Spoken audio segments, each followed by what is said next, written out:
बड़े की ना है ਤੁਹਾਡਾ ਕਿੱਥੋਂ ਆਏ ਹੋ ਤੁਸੀਂ कश्मीर तो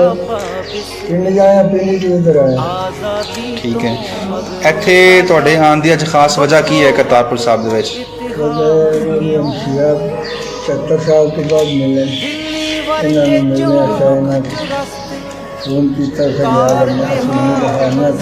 किया अच्छा तुसी पार्टीशन तो बाद पहली दफ़ा मिल रहे हो दोनों ठीक है तो तुसी यहाँ करतारपुर से कज़न है सोशल मीडिया में उसने थोड़ा वर्क किया था हमारी एक साइट बनी हुई थी जो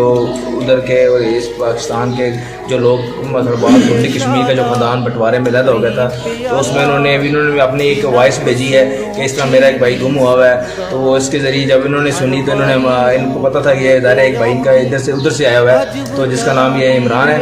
तो इमरान भाई ये माशाल्लाह इमरान साहब हैं उन्होंने फिर उस बात के ज़रिए इनसे बुलाया एक दूसरे को पता कराया है और नाम पता कराया जगह पता कराई है कुटली आज़ाद कश्मीर जगह का नाम था जहाँ से ये मेरे वालिद साहब हैं शेख अब्दुल अजीज़ नाम है इनका और ये वहाँ से 2-3 साल की उम्र में ये निकल गए थे वहाँ से